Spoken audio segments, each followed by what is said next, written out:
Hello. Welcome on back to my channel. I hope you guys are all doing well. I'm excited for today's video because I am teaching you my signature reversed cat eye look. Now, I didn't create this by any means. This has been there and done that by so many other talented makeup artists way before my time. But I first did it a few years ago with my friend Angel, and ever since you guys have been requesting that I share with y'all how I do this. And it's really, really easy. So if you guys want to learn how I created this look right here, then keep on watching. So to begin, I'm using the Wishful Thirst Trap Juice to prep the skin. I've been using this for the last few glams, and it's a nice serum to have. With this triple hyaluronic acid and peptides, it makes for a good first step in the makeup routine. And don't forget to bring this down to the chest and shoulders. We want everything hydrated and glowing. Next, for moisturizer, we're throwing it on back to the Dewy Skin Cream from Tatcha. I haven't used this in a minute, and so I figured, let's go for it today. I'm applying this on with my sponge to the complete area of the face, as the same way I would apply foundation, really pressing this into the skin so it completely absorbs before we proceed with the makeup. Once we have that cream evenly applied, I'm going to move on to the foundation, which for today is the Shiseido Synchro Skin Radiant Lifting Foundation. I'm using the shade Maple on our model Jess, which is the perfect match for her, and I'm applying this on with the same sponge I had applied the skincare on with. I'm slowly falling in love with this foundation. I first used it in the last video I posted, and I really liked how it looked, both on camera and in person. Especially if you're someone who likes medium to full coverage, glowing look foundations, you may really like this one. I used this on myself a couple of times now, and I really like how it looks throughout the day, but I will say I like it better when it's set with a little bit of powder. Not much powder, just a little. Otherwise, it's a little too radiant for my taste. As for this sponge, you've heard me rant and rave about this in my last video. It's my new go-to sponge. It applies on foundation so quickly compared to the sponges I've used in the past, and it's affordable. It's $3.50, you all. You can't beat that. I'll link it down below if you want to check it out, because honestly, for that price, it's worth checking out. Okay, I'm going to move on to highlighting and concealing with the Too Faced Born This Way concealer in the shade Pearl. And I'm applying this on to all the areas of the face I want to add light to. Once I'm done applying this on with a brush, I'm going to leave it on for a few minutes while I apply on the contour before I blend this all out. But in the meantime, as you see, I'm adding this to the under eye area, the cupid's bow, the corners of the mouth, the center of the forehead, and down the center of the nose. And a little bit more to the outer eyes. And a little around the nostrils. Okay, now I'm just showing off here. All right, for the contour, I'm actually using the Shiseido foundation again, but in a deeper shade called Henna. With this, I apply it on with a small blush brush to the areas of the face I want to add depth, shadow, and bronziness to. This includes the perimeter of the forehead, under the cheekbones, the jawline, and down the sides of the nose. It looks a little crazy now, but this is a full glam kind of look today, so trust the process, and I assure you, it'll all come together.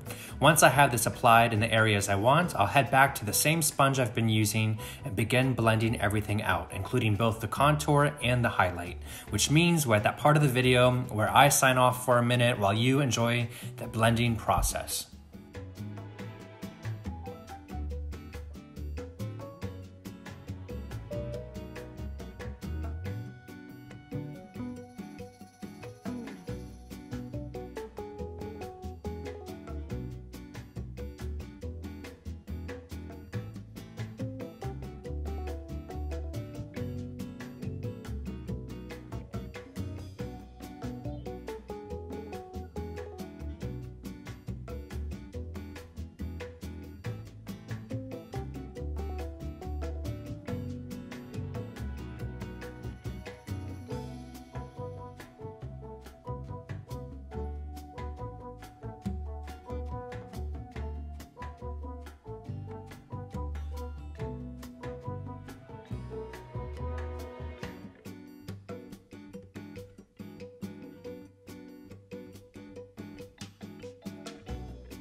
All right, so if you're still with me here, we're just about done with this blend. The skin is looking really beautiful and the products are almost blended together perfectly.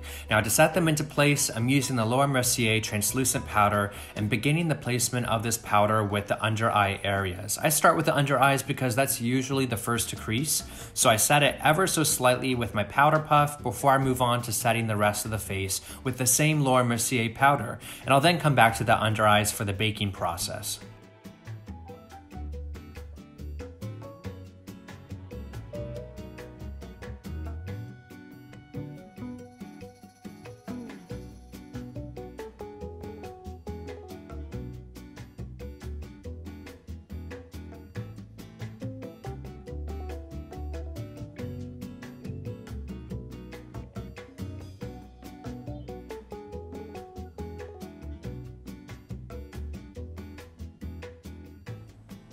As promised, I'm coming back to that under eye area to bake with the Laura Mercier powder. I've just dipped a brush into this powder and started placing it onto the area I'm looking for a tad bit more brightness from.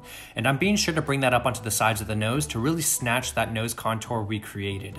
Next, I'm going to use this blush from Patrick Ta called She's That Girl, and I'm dusting this onto the apples of the cheeks. You all already know my love for a blush, so I have no shame in packing it on now because by the end of this tutorial, the blush will have settled into the skin and will have become very natural looking.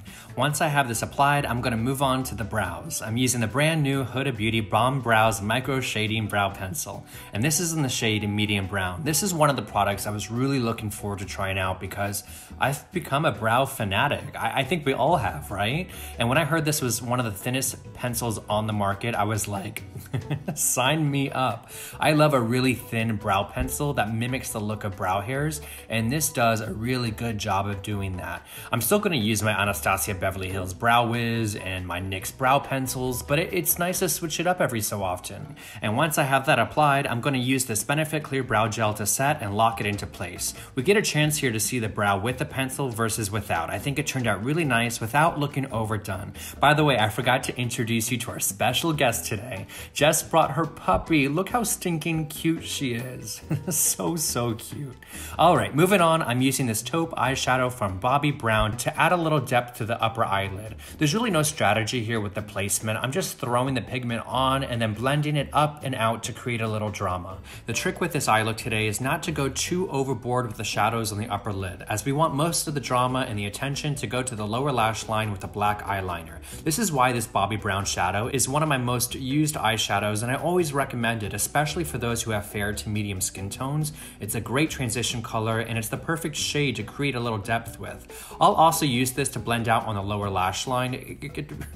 Don't ask me what brush this is that I'm using. I have no idea. I think the actual brush broke off, but I guess I kept this anyways because I'm too cheap to throw anything away. So there's that. Moving on, I'm using the One Size Gel Eyeliner Pencil in the shade Bodacious Black and running this completely through the waterline and between the lower lashes before I smoke it out. Now, you see me use this pencil often because I really do like it. It's black, it goes on really smooth, and once dried down, it doesn't move. But with that said, I'm gonna tell y'all how to use it because using a product and using a product correctly are two completely different things.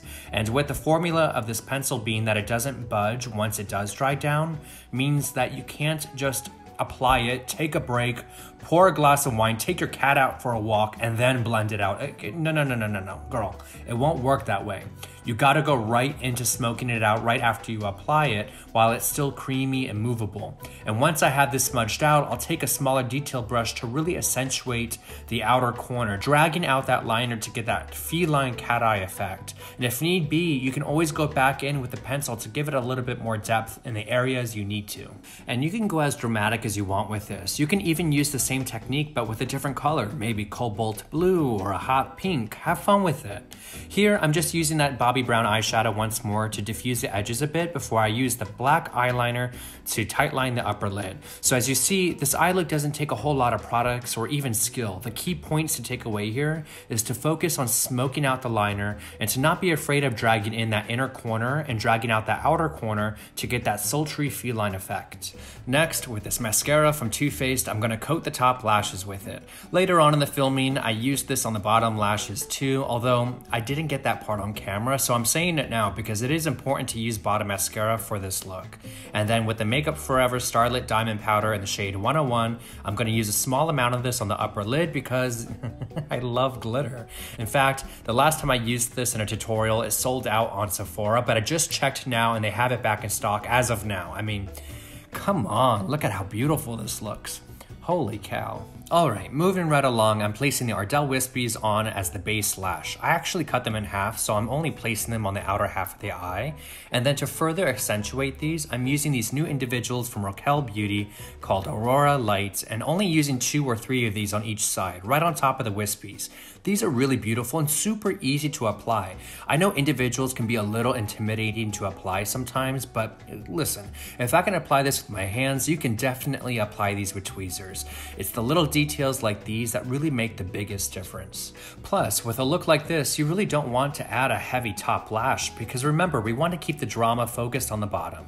Next, with this Ofra highlighter in the shade Rodeo Drive, I'm going to apply this down the center of the nose, the cupid's bow, and cheekbones. By the way, do you guys remember a few videos back I was saying I was going to try to get a discount code with Ofra? Well, long story short, we have one now. It's Spencer20. I'll put it down below in the description box next to the product, but I have to ask y'all, honestly, do you guys even care about discount codes? Like, is that still a thing? You can be 100% honest with me here. It doesn't affect me either way, but I'm just asking because if you don't, please tell me now because you'll probably be saving me from looking like a fool to half of these brands I've been reaching out to. They're probably thinking, who does this guy think he is? Oh, what a mess. Anyways, as you see here, I'm baking the jawline with our setting powder, which we'll leave on for a few minutes while we work on the lips. For lip liner, I'm using the Morphe liner in the shade Sweet Tea to line the borders of Jess's lips. I am overdrawing just a tad bit today to get that sultry pout, and I'm really only focusing this liner on the outer borders as I'm going to use a lipstick with a rose pink undertone to fill it in. The lipstick I'm using today is this liquid lipstick from Pat McGrath Labs in the shade Divine Nude, and I'm placing this right in the center and then blending it into the liner. Right now, I'm really loving a brown shade liner paired with a dusty rose lipstick. I think they just complement each other really well, especially for this kind of eye makeup. I think this lip combo has a little more character than just the standard skin-toned nude. But I will forever love a glossy finish, which is why I'm going to add the Anastasia Beverly Hills clear lip gloss right on top to get that high shine finish that I love. And just like I had with the lipstick, I'm focusing this placement mostly in the center of the lips. I say it all the time, but I believe everyone should own at least one clear lip gloss, so that instead of having to go out and buy, let's say, a red matte finish lipstick and a red satin finish lipstick and a red gloss, literally just buy the matte formula of any shades you like, and you have the versatility of changing the finish of it depending on how much clear gloss you put on top. I don't know. I hope that makes sense. Okay, lastly, I'm using this Kryolan fixing spray to set the makeup and to lock it into place, which officially makes this the very last step in creating my signature reverse cat eye makeup look on our naturally gorgeous model.